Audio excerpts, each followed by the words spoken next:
olha aí, meu amigo, foram divulgados os dados do IPCA 15, que é a prévia do Índice Oficial de Inflação do IBGE para o mês de abril. Então ele vai até o dia 15 de abril, não tá pegando esse finalzinho do mês não, só o índice completo que vai trazer isso pra gente depois, mas é uma prévia que nos ajuda a perceber o cenário total disso aí. E adivinha, a coisa piorou, pois é, meu amigo, os alimentos continuam pressionando o índice de inflação. Desacelerou em relação a março. Eu já expliquei isso aqui no canal. Quando você tem índices elevados com muita frequência, a tendência é que os índices comecem a cair, porque é percentual em cima de percentual. O que importa no fim das contas é os preços estão subindo ou não. E sim, eles estão subindo pra caramba. E aqui o acumulado de 12 meses chega a 5,49%.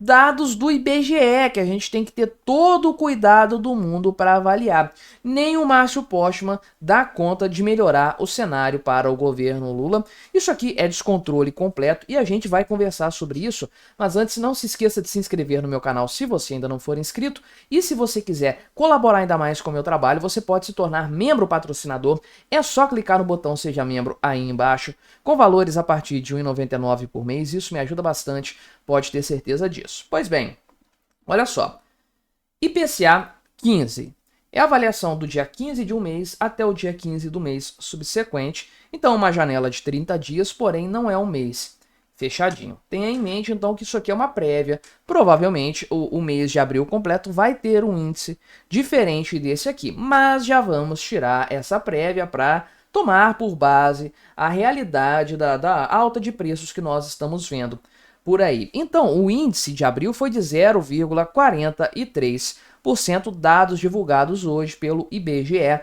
que é responsável pelo Índice Nacional de Preços ao Consumidor, o famoso IPCA. Então, neste ano, nós temos uma inflação acumulada de 2,43%. Então, vamos considerar que isso aqui é para o primeiro quadrimestre de 2025, né? Eu com a cabeça lá longe, né? São 3 quadrimestres no ano. Multiplica isso aqui por 3. Vai dar o quê? 6% mais 7,2%, 7,3% no ano. O que é muito além do limite estabelecido pelo governo, pelo Banco Central, para a meta de inflação. A meta aqui no Brasil é 3 pontos percentuais. Ninguém acredita que a inflação vai ficar nesse patamar, é claro, mas é a meta. A meta, em tese, tem que ser perseguida e o Banco Central está elevando a taxa Selic seguidas vezes para tentar esse cenário aí ideal, hipotético, eu diria. Mas há uma margem de tolerância dentro da meta de inflação que é de 1,5 ponto, né? 1,5 pontos percentuais. Chegando, portanto, até 4,5% de inflação na janela anualizada. Lembrando que a meta de inflação agora segue esse critério, não é mais 1º de janeiro a 31 de dezembro, é uma janela anualizada, fechadinha ali com 12 meses. Então, o que a gente mira, na verdade, o que a gente acredita que pode ser conseguido, e é em cima disso que tanto o Banco Central quanto supostamente o governo trabalham, são esses 4,5% mesmo. O mercado olha para isso aí como sendo a real meta a ser atingida. Estamos longe, muito longe disso. Imagina os tais 7,5% que eu falei aqui, 7,2%. Seria um cenário que a inflação, né, oficial, a gente sabe dos problemas de metodologia disso aí, seria 3 pontos percentuais praticamente acima do limite máximo da inflação. Lembrando que 3 pontos percentuais é a meta da inflação, então estaríamos uma meta da inflação acima do teto da meta de inflação.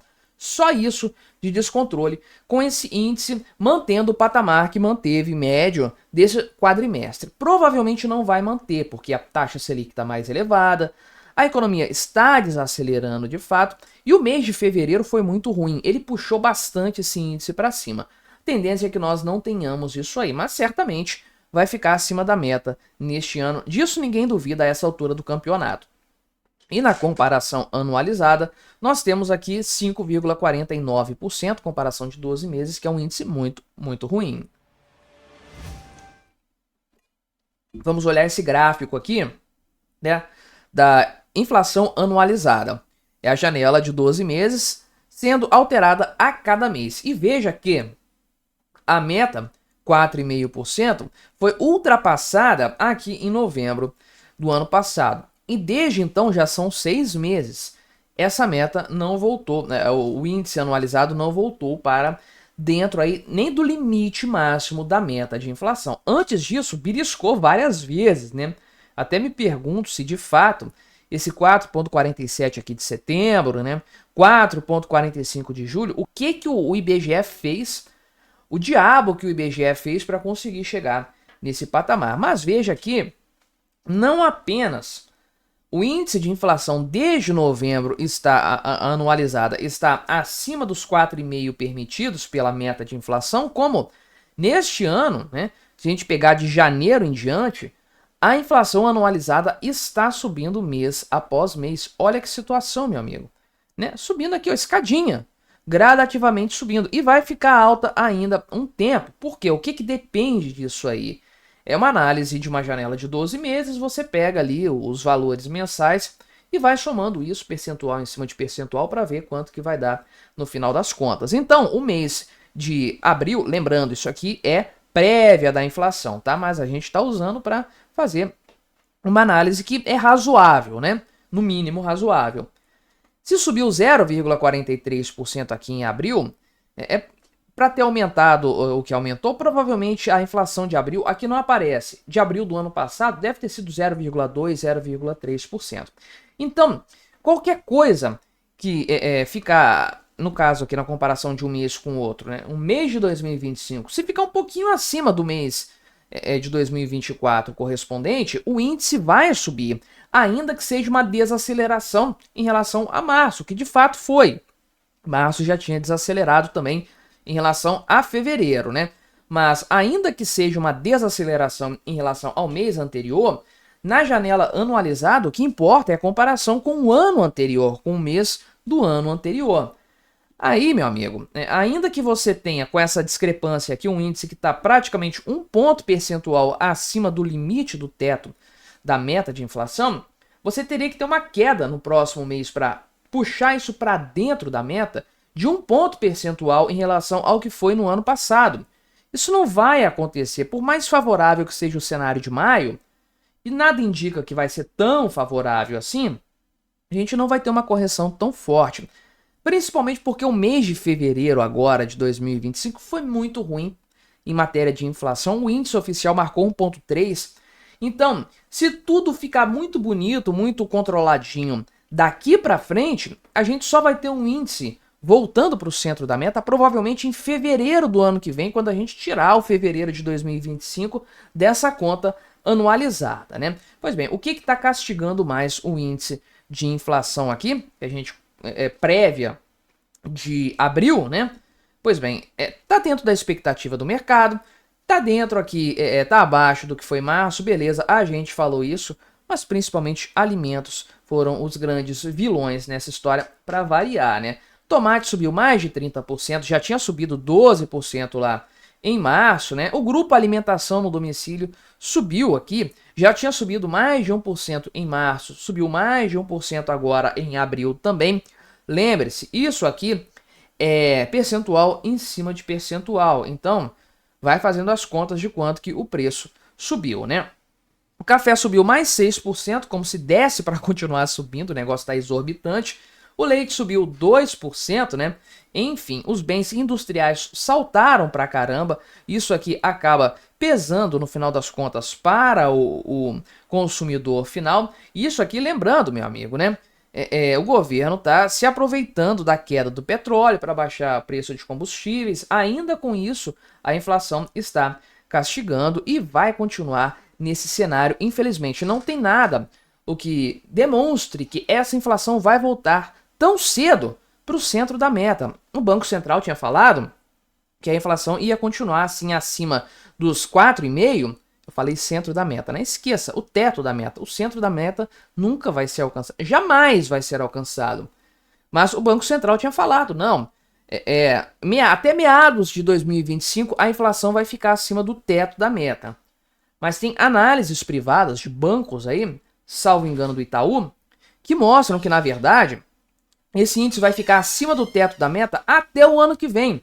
Os dados demonstram isso de forma bastante clara, na minha opinião, tudo tendendo para esse cenário que é bastante desfavorável para todos nós. Então, meu amigo, a batata do senhor Carlos Lupe está esquentando. Não diria que ela está assada por completo, mas a coisa não está muito boa para ele. Obviamente, sendo o chefe da pasta da Previdência Social, a culpa pelo que aconteceu no INSS cai no colo dele. Ele próprio já assumiu integralmente a responsabilidade pela indicação do Stefanuto para a presidência do INSS. Stefanuto já rodou. E eu defendo aqui no canal sempre o ponto de que esse cara corre sério risco de rodar também. Tem muitos motivos nesse sentido, alguns poucos que podem fazê-lo continuar no cargo. Mas a verdade, isso já está sendo bem noticiado. Aqui uma notícia do site O Globo, que a postura dele diante do ocorrido, a leniência dele para com tudo o que se decorreu nos últimos 27, 28 meses, acaba sendo algo constrangedor para o governo. Então, há um desconforto, entre aspas, em parte, em uma ala do governo que poderia representar um enfraquecimento do Lupe dentro do gabinete ministerial do Lula. Vamos conversar sobre isso, ver as possibilidades, qual o futuro do atual ministro da Previdência Social. Mas antes, não se esqueça de se inscrever no meu canal se você ainda não for inscrito. E se você quiser colaborar ainda mais com o meu trabalho, você pode se tornar membro patrocinador aqui do canal, com valores a partir de R$ 1,99 por mês. Isso me ajuda bastante, pode ter certeza disso. Pois bem, esse cara aqui tem muita responsabilidade na história, é fato. E se o Brasil fosse um país sério, ele teria rodado junto com o Stefanuto sem sombra de dúvidas, porque a dimensão da fraude cometida no INSS, o tanto de pessoas lesadas, a própria imoralidade do que se trata, aposentados, pensionistas sendo lesados um pouquinho, todo mês, mês após mês, uma coisa absurda, obscena, isso aí é suficiente, ou deveria ser suficiente, para derrubar o ministro, sem sombra de dúvidas, quiçá um presidente da República, porque todo mundo tem culpa no cartório nessa história, né? O que acontece? Há uma ala do governo Lula, auxiliares do presidente da República, que afirmam que o Carlos Lupe, que não é do PT, ele é do PDT, o partido do Ciro Gomes, não tomou medidas para evitar esses problemas aí, evitar a crise. E quando a operação foi deflagrada, finalmente a operação sem desconto, ele não tomou providências também para tentar amenizar a situação. Ele tentou diminuir o tamanho do problema até que a coisa se tornasse realmente completamente insustentável. Então, o negócio é de grandes proporções mesmo, né? São 6,3 bilhões de reais, pelo menos, que foram desviados de aposentados e pensionistas entre 2019 e 2024, principalmente 2023 e 2024, 2 anos do governo Lula. Já foram cumpridos 211 mandados judiciais de busca e apreensão, foram sequestrados bens no valor de mais de R$ 1 bilhão e 6 pessoas já tiveram mandado de prisão temporária para evitar comprometimento de provas a partir de agora, que a investigação vai seguir em curso sem sombra de dúvidas, né? Enfim, dentro do gabinete ministerial, o Carlos Lupe teria ficado isolado nos debates, né? E ele ficou muito firme, insistiu muito em rebater as acusações da apuração, fatos evidentes, coisas gritantes que foram colocados aí, né? Então, essa insistência dele em rebater o que a apuração descobriu, o que a investigação estava descobrindo, né?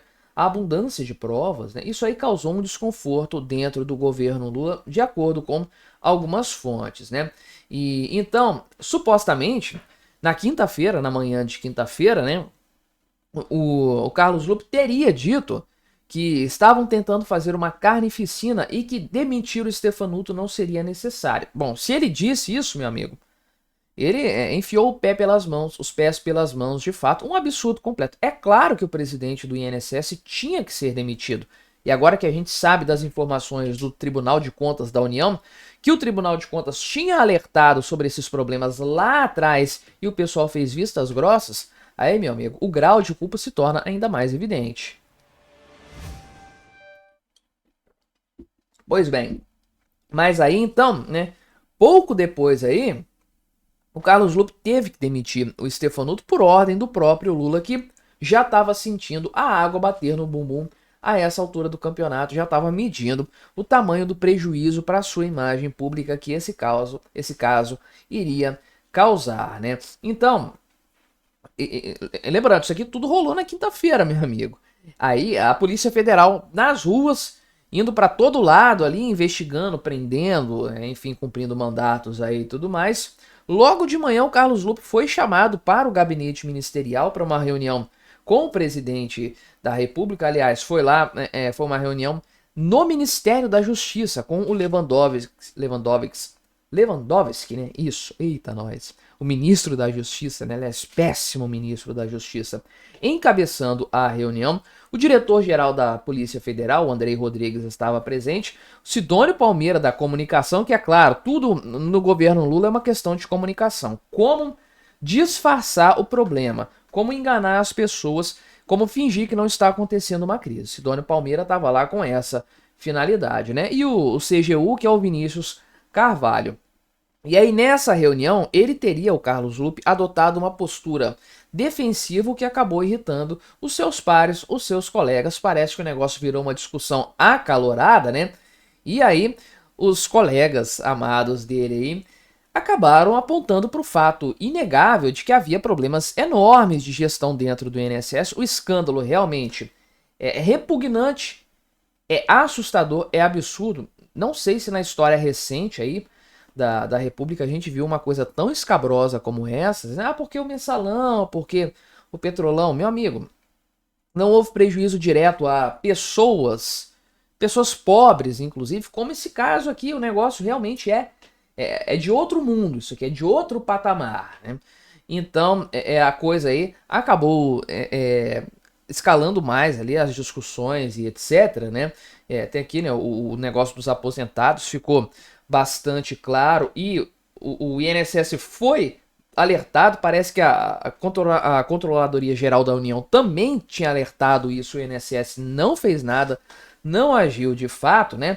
E, enfim, a reunião continuou acalorada e aí, né, o pessoal fez a conversa de alinhamento dos pontos ali e tudo mais, beleza. Os ânimos ficaram acirrados, mas a reunião terminou, alinharam os pontos, a estratégia de contenção de danos e tudo mais. O que o Carlos Lupe fez logo na sequência, meu amigo, né? Ele falou aos jornalistas, meu amigo, que coletiva de imprensa foi essa desse cara? Meu Deus, ali o cara pulou da janela, de fato, né? E aí ele disse que só tomaria medidas contra o Stefanuto depois das investigações. Caramba, quanto tempo que iria demorar isso? Manter um cara que estava fazendo vistas grossas, evidentemente, a problemas já apontados, né? Então, isso era um fato inegável. E aí ele assumiu a responsabilidade pela indicação dele, mas comprou a briga de manter o cara no cargo, né? E aí, meu amigo, o negócio ficou realmente, o caldo entornou ainda mais. Um integrante aqui do governo Lula falou que a fala do Carlos Lupe foi incompreensível, né? Foi um grande tiro no pé, de fato, enfim. E aí, a ideia, nesse caso, é queimar o Stefanuto de uma vez, botar a culpa em alguém e falar, ó, combatemos o problema, tá aqui, tá resolvido e tudo mais, né? Então, a análise do pessoal, que, convenhamos, é bastante correta, é que ficar defendendo a alta cúpula do INSS do indefensável não é uma boa estratégia de fato, né? Então, o pessoal fala aqui, né, os auxiliares do governo, que não há indícios de envolvimento do Carlos Lupe nisso aí, e eu não sei, eu nem acho que esse seja o grande problema no final das contas, que ele é corrupto, nem nada disso. Ele é incompetente. O negócio aconteceu, o Stefanuto é o grande, né, o grande incompetente nessa história, é ele, porque havia indícios, havia notificações para mudar os procedimentos e ele não fez absolutamente nada. É claro que o fato de os desvios terem crescido exponencialmente durante o governo Lula chama muita atenção para o governo, e eu acho que tem gente aí que muito interessada nessa história, não sei quem, mas, né, o fato é o seguinte, a culpa maior é de Stefanuto, mas quem indicou ele foi o Carlos Lupe. Ele tem que arcar com o custo político disso aí, ou simplesmente abrir o jogo e falar, errou, enfim, né. Agora, até o momento, ninguém está pressionando pela saída dele, pela saída do Carlos Lupe. Tudo isso vai depender, é claro, do quanto isso aqui se agravar, das investigações se agravarem. E como eu acho que as investigações vão se agravar, eu acho que a situação dele vai ficar insustentável.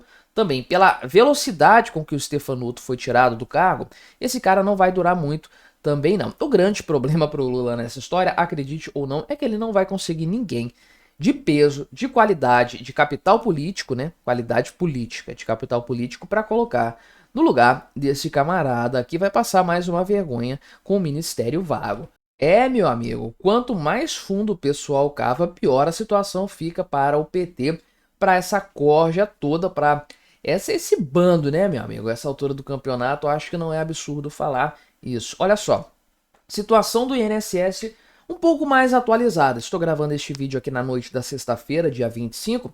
Temos algumas informações novas bastante interessantes. Por exemplo, aqui, que alguns dos sindicatos, né, de entidades, né, tem 11 entidades investigadas aí como supostamente participando dessa fraude bilionária no INSS.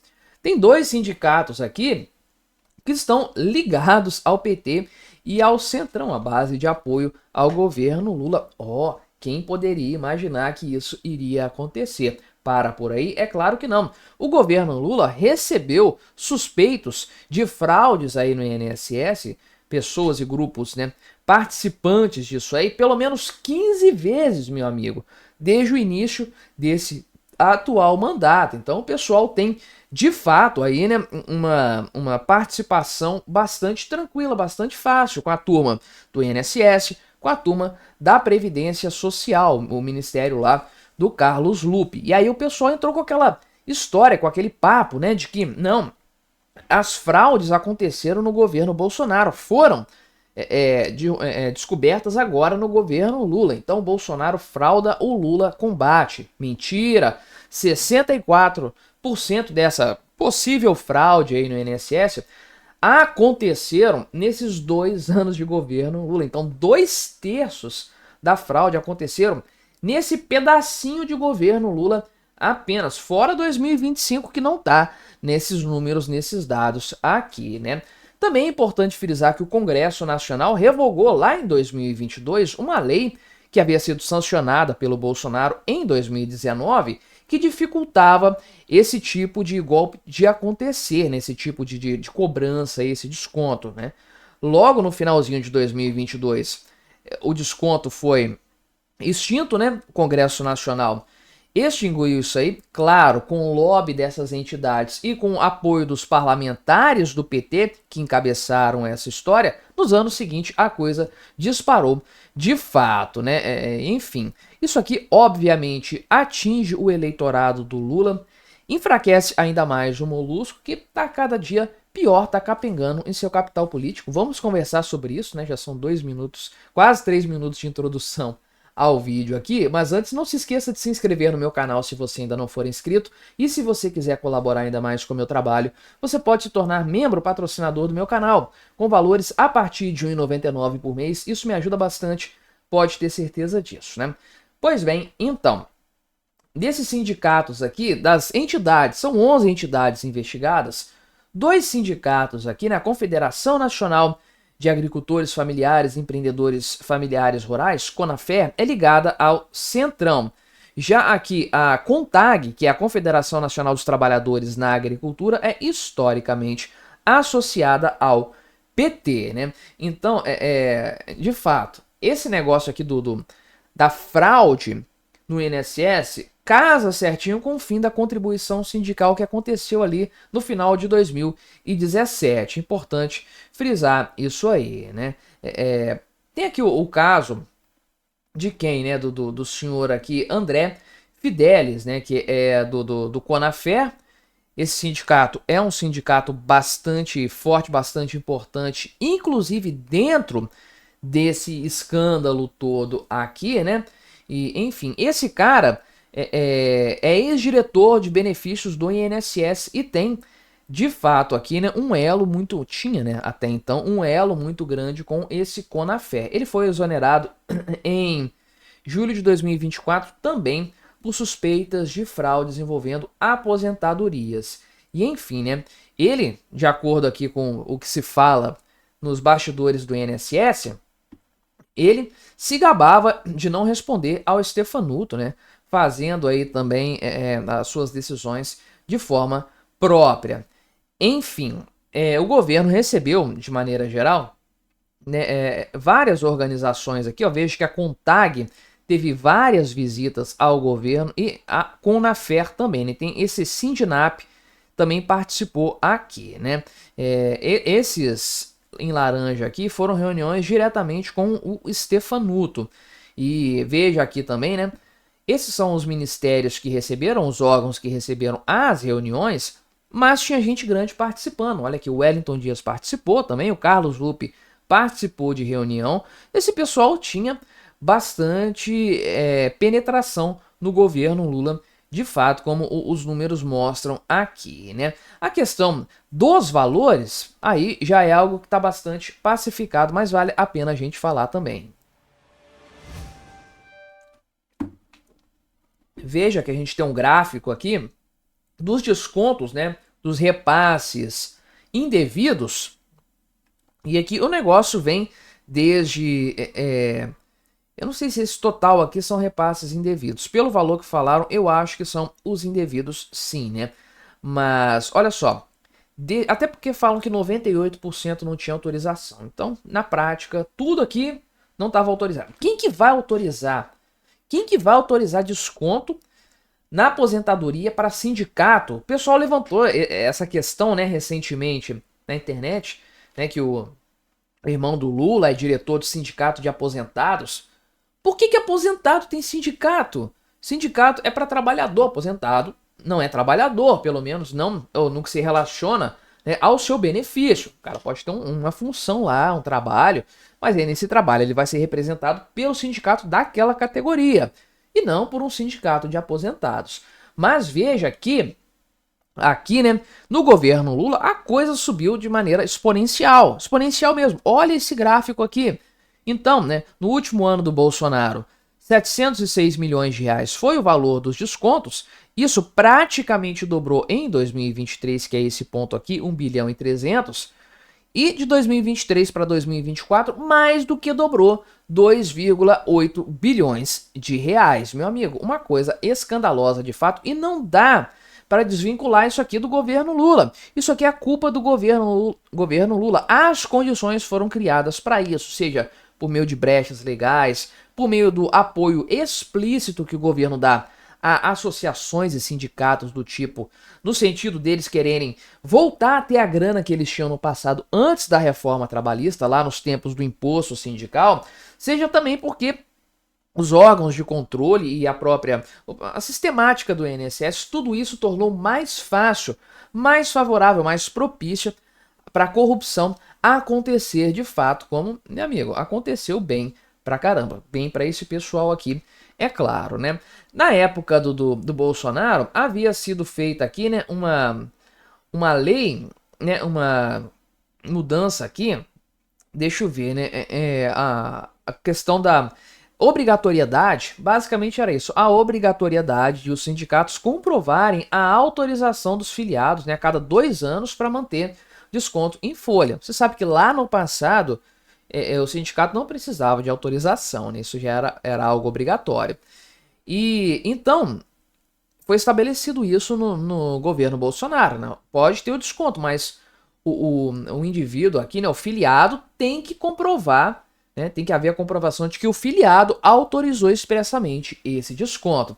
Então, em agosto, né, de 2022, o Congresso colocou ali, né, uma jabuticaba dentro da aprovação de uma medida provisória que não tinha nada a ver com isso aí, para acabar com essa obrigatoriedade por pressão, é claro, aqui das entidades sindicais que falaram que não dava para ficar conseguindo autorização desse monte de gente aí e tudo mais, né?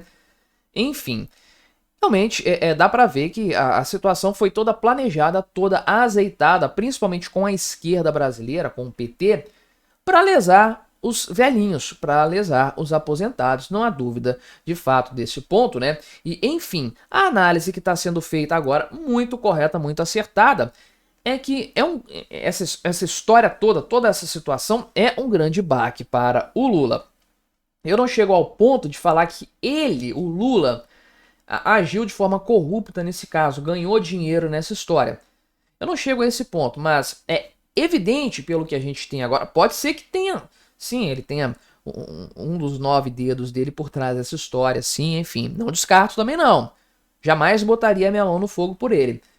Mas com o que a gente tem agora, já é evidente, pelo menos, que estamos diante de um caso absurdo de leniência com prática criminosa e incompetência daqueles que deveriam ser responsáveis por evitar esse tipo de problema. Então, tem que sobrar para a galera do PT toda. E os números são bastante claros nesse sentido, né? Isso aqui bate muito, né? Pega muito num público que tipicamente vota no Lula. Se você pegar qualquer pesquisa eleitoral, a intenção de votos, a aprovação do Lula no pessoal acima de 65 anos é muito alta, geralmente mais da metade. Então é um pessoal que gosta do Lula, que tende a votar no Lula e que se ferrou pra caramba no governo Lula. A tendência é que realmente isso aqui prejudique ainda mais a já baixa popularidade do Molusco. Olha aí, meu amigo, estamos nos encaminhando para o final do mês de abril. Pois é, o ano tá voando de fato. 1º de maio tá logo aí, Dia do Trabalho, feriado nacional e um dia em que tipicamente o Lula faz aquele grande ato com as centrais sindicais, aquela coisa toda. Afinal de contas, meu amigo, PT, Partido dos Trabalhadores, de trabalhadores, esse pessoal entende bastante, né? Só que não. Mas é típico, é tradicional. 1º de maio tem Lula falando para uma multidão gigantesca, certo? Bem, não em 2025, porque o Lula desistiu de participar do ato sindical. Vai acontecer, mas ele não vai estar presente. Por que o Lula não vai estar presente? Porque ele sabe que vai flopar e ele não pode se dar ao luxo, neste momento, de participar de um evento flopado desses. Ele já não tem capital político para ficar queimando. O ano passado foi um fiasco completo, meia dúzia de gatos pingados para assistir o presidente Lula. Ele não quer repetir esse feito patético este ano. O cara realmente está com medo da própria baixa popularidade. Vamos conversar então sobre esse assunto, mas antes não se esqueça de se inscrever no meu canal se você ainda não for inscrito. E se você quiser colaborar ainda mais com o meu trabalho, você pode se tornar membro patrocinador aqui do canal, com valores a partir de R$ 1,99 por mês. Isso me ajuda bastante, pode ter certeza disso. Bem, esse evento tipicamente acontece lá em São Paulo, é o principal deles, né? E, enfim, ano passado o Lula ainda participou e foi uma vergonha completa, não tinha absolutamente ninguém naquele evento. Eu fiz vídeo aqui na época em que aconteceu porque estava patético, tão patético que o próprio Lula falou isso. Tem um vídeo aqui dele falando, né? Foi publicado na época pela Revista Oeste, aqui dia 1º de maio de 2024. Vamos ouvir a choradeira do Lula, aquela imagem fechadinha, né, do canal Gov. Por que o canal Gov fica passando isso? É uma grande questão. Mas aquela imagem fechadinha no palco para, de fato, não mostrar o fracasso que estava lá embaixo, né? Esse cara aqui é o Silvio Almeida, né? Tava ainda no governo, eu não lembro. Mas enfim, vamos lá. O Márcio Macedo é de Sergipe e é o ministro-chefe da Secretaria-Geral da Presidência da República. Ele é responsável pelo movimento social brasileiro. Não pense que vai ficar assim. Vocês sabem que ontem eu conversei com ele sobre esse ato e eu disse para ele: ô Márcio, o ato está mal convocado. O ato está mal convocado. Nós não fizemos o esforço necessário para levar a quantidade de gente que era preciso levar. Mas, de qualquer forma, eu estou acostumado a falar com 1.000, com 1 milhão. O Márcio... Meu amigo, o negócio ficou feio lá e o Lula ficou bastante bravinho. Bravinho porque isso acaba virando notícia, é claro. Nada do que ele falou, nada do que aconteceu virou notícia. O que virou notícia é que o ato não tinha absolutamente ninguém, não tinha gente. Todo mundo sabe disso, ninguém sai de casa para ver o Lula. Pelo amor de Deus, quem que vai ver cachaceiro corrupto? Ninguém faz isso, né? E é claro que a comparação fica gritante, porque Bolsonaro vai em qualquer lugar, marca uma manifestação, em qualquer lugar, lota, vem gente de tudo quanto é canto para ver o cara. O Lula vai no negócio cheio de ministros, de papagaios de pirata ali, aquele monte de gente no ombro dele. Um evento com cobertura da TV estatal e toda a estrutura e etc. Não vai ninguém. Não vai nem quem é a parte interessada nisso, nem os sindicalistas vão direito. O pessoal ali basicamente é obrigado a participar desses eventos. Então, é claro que o negócio flopou no ano passado e iria flopar neste ano também. E aí o Lula decidiu então não participar do ato lá em São Paulo do 1º de maio. Por que que ele tomou essa decisão? Porque de fato ele... qual a desculpa, na verdade, né, que ele deu para não participar disso lá? Foi uma análise do pessoal da Folha de São Paulo. Ele falou que só faria sentido a presença dele se ele pudesse estar em 2 eventos distintos, que é um em São Paulo e um em São Bernardo do Campo, que é a sede eleitoral dele ali, do Lula, o lugar onde ele fez carreira política. E, de acordo com a avaliação do Lula, supostamente essa logística seria desgastante para ele, né? Pois é, então o Lula esteve lá em 2023, no 1º de maio, esteve no 1º de maio de 2024, neste ano ele não vai participar, o que atesta de forma cabal a incapacidade política dele. E o Lula sabe que isso foi um fracasso, de fato, é uma coisa vergonhosa. Aliás, nesse evento o Lula também fez campanha antecipada para o Guilherme Boulos, não sei se você lembra disso, repercutiu muito mal para ele na época, mas ele fez campanha antecipada para o Guilherme Boulos naquela ocasião. Não adiantou de nada, o Boulos perdeu. Quase que o Boulos nem foi para o segundo turno, perdendo a vaga para o Pablo Marçal, não é? Mas o que aconteceu foi que o Lula fez campanha antecipada mesmo para o Guilherme Boulos naquela ocasião. Não tinha ninguém para ver lá também, não ia mudar nada no fim das contas, porque foi um fracasso completo. Então, o Lula tem evitado participar desse tipo de evento já há algum tempo, não é só o 1º de maio. Na própria campanha do Guilherme Boulos, na reta final, quando já estava mais ou menos claro que o Boulos não venceria no segundo turno, primeiro turno o Lula até participou, mas no segundo turno o Lula se furtou a fazer campanha botando o pé no chão com o Guilherme Boulos. Um dia, supostamente ele ia participar lá em São Paulo, mas choveu, garoou, como sempre acontece em São Paulo, é um dia normal em São Paulo, aí cancelaram a participação do Lula. Por quê? Ele sabia que não ia ter ninguém no ato, no evento. O Guilherme Boulos convocou um ato contra a anistia recentemente, deu umas 30 pessoas, um absurdo completo, né?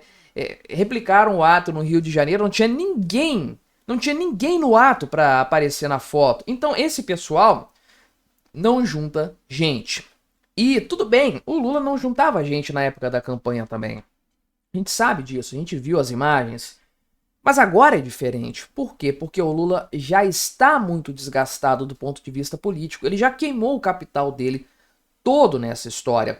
E conforme as pesquisas de opinião vão aparecendo mostrando o enfraquecimento sucessivo do Lula, não obstante todo o esforço que ele tem feito para tentar reverter esse cenário, e aí acontece, por exemplo, dele convidar o ministro e o ministro recusar, né?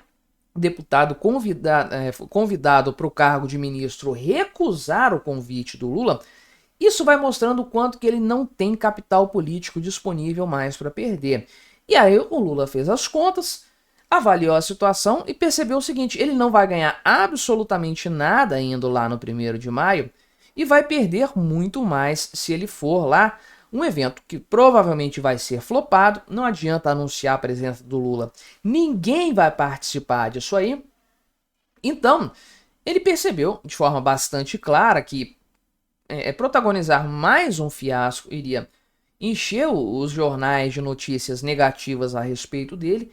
Agora ele está com o problema do INSS para ter que lidar também. Uma bomba que caiu no colo dele deixou todo mundo desesperado.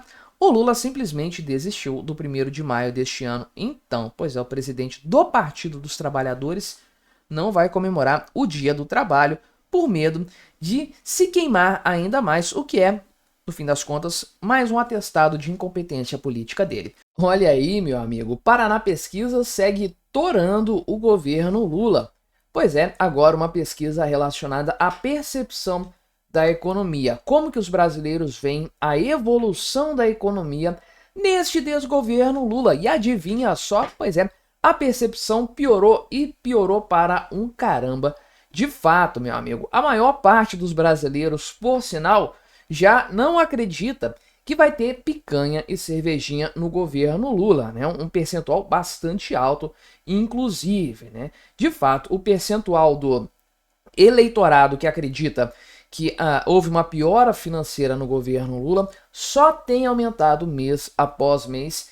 Ou seja, não adianta nada toda essa bagunça populista que o Lula tem feito, esse monte de programas enganadores aí, nada disso está melhorando a situação dele frente ao eleitorado. Muito pelo contrário, ele só cai pesquisa após pesquisa. Então vamos conversar sobre esse tema, analisar esse assunto, mas antes não se esqueça de se inscrever aqui no meu canal se você ainda não for inscrito. E se você quiser colaborar ainda mais com o meu trabalho, você pode se tornar membro patrocinador. Só clicar no botão Seja Membro aí embaixo, com valores a partir de R$ 1,99 por mês. Isso me ajuda bastante, pode ter certeza disso. Pois bem, olhando os dados aqui então da Paraná Pesquisas. É uma pesquisa que foi divulgada hoje, né, sexta-feira, dia 25, tratando do elemento economia, e para praticamente 37% dos entrevistados, a condição financeira individual e familiar piorou no mês de abril, né? Sendo que aqui, comparando com outras avaliações, o pessoal que acredita que houve uma melhora na condição econômica, individual e familiar, somam aqui 19%, né? Mas só 37% acreditam que a condição piorou. Olha só, é a comparação de um mês para o outro, no mês de abril. Então, não é assim como se mês após mês a situação tivesse se deteriorando para todo mundo. No cômputo geral, na análise geral de 1º de janeiro de 2023 até agora, final de abril de 2025, ou seja, nesse governo Lula, tá pior para todo mundo provavelmente. Um ou outro aí que deve ter se beneficiado, no geral tá pior para todo mundo. Só que não significa que todo mês e cada mês seguido isso vai piorar para todo mundo. Mas veja que a avaliação é muito maior do que 1/3 de piora mensal da economia. Ou seja, no mês passado estava ruim, agora está pior ainda. Passou o mês, está pior ainda. Veja que é uma sensação negativa muito forte para um povo que tipicamente é otimista, é para cima, vê o melhor das coisas, que é o povo brasileiro. E a situação se torna ainda pior quando a gente compara no longo prazo. Complementando a informação aqui, 42% dos entrevistados acreditam que a situação permaneceu igual. Então veja que, para a maioria das pessoas, a situação continuou do jeito que estava, não muito favorável. Mas olha só, a opinião aqui de piora, que está beirando 37% agora em abril, acreditam, né, que a percepção aqui, né, de piora das finanças em janeiro estava em 33%, em novembro do ano passado 30% e em julho 25%. Então veja que quase um ano depois, o número dos que acreditam que a economia piorou saltou praticamente 11 pontos percentuais. Na verdade, um pouco mais do que isso. Praticamente está piorando 1 ponto percentual a cada mês. Faz as contas de quanto que isso aqui vai estar nesse ritmo no final do governo Lula. Na época da eleição, que é o que realmente importa. Então, meu amigo, é uma deterioração considerável na opinião pública no que se refere à questão da economia, que é o assunto mais importante, não tem jeito. O pessoal que acredita em melhora da economia, que está beirando aí 19% neste mês de abril, eles eram 24% em janeiro, mais ou menos a mesma coisa em novembro, e estavam chegando a 27% em julho. Olha o quanto que isso aqui piorou, que é uma opinião bastante favorável para o governo Lula, os que acreditam que a economia melhorou. Então, exceção à regra, praticamente, enquanto que cada vez mais pessoas acreditam que o governo Lula tem piorado a economia. Questão dos preços, que é o principal fator, o principal ponto nessa história, que é o que o pobre realmente percebe. É o que o brasileiro médio, o afegão médio, percebe. Esse negócio de PIB, taxa Selic, IPCA, ninguém liga para isso, ninguém entende isso. O que o pessoal entende é preço na gôndola do supermercado, é preço na bomba de combustível, é preço na tarifa de energia. É isso que o pessoal realmente entende.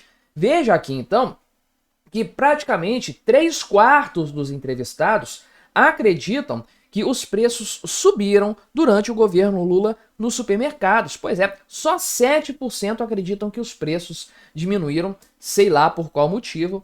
17% acreditam que os preços estão estáveis. Então veja que é uma piora num indicador fundamental.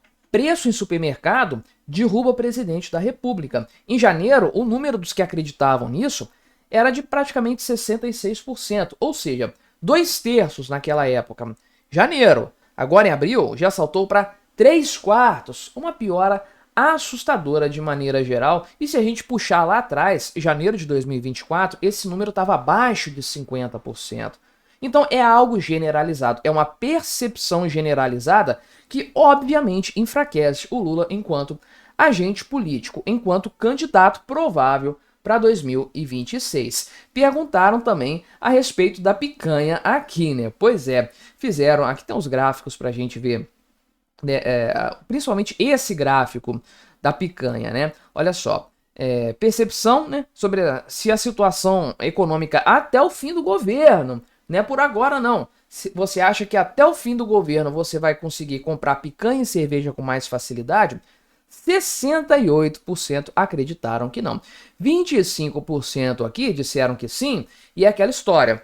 Provavelmente eles não acreditam nisso hoje, acreditam que vai melhorar a ponto de chegar a esse cenário. Esse pessoalzinho aqui é aquela turma que tipicamente vota no Lula em qualquer circunstância, não importa o que ele faça, não importa se ele está lesando velhinhos aposentados, vão votar no Lula de qualquer forma. Mas a esmagadora maioria da população vê essa que foi a principal promessa de campanha do Lula, no fim das contas, né, a picanha metafórica. Eles veem aqui que isso não vai acontecer de fato, o Lula não vai cumprir essa sua promessa de campanha, né? Então olha aqui a comparação ao longo do tempo, né?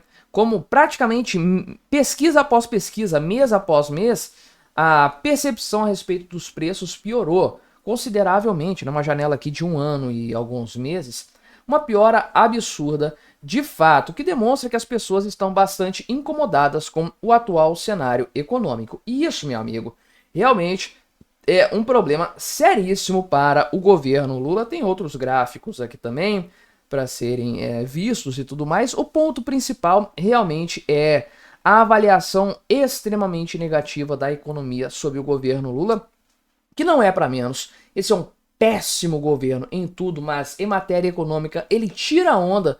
O grau de incompetência, o grau de incapacidade de fazer o básico, de fazer o feijão com arroz, é impressionante. E isso salta aos olhos do povo. No primeiro ano, não tinha, na prática, você tinha os indicadores, mas ninguém entende indicadores mesmo. Na prática, o resultado não tinha aparecido ainda. Ano passado, um pouco, no final do ano, o pessoal começou a ficar bastante preocupado. Agora, em 2025, a situação é gritante. O Lula já quebrou o país.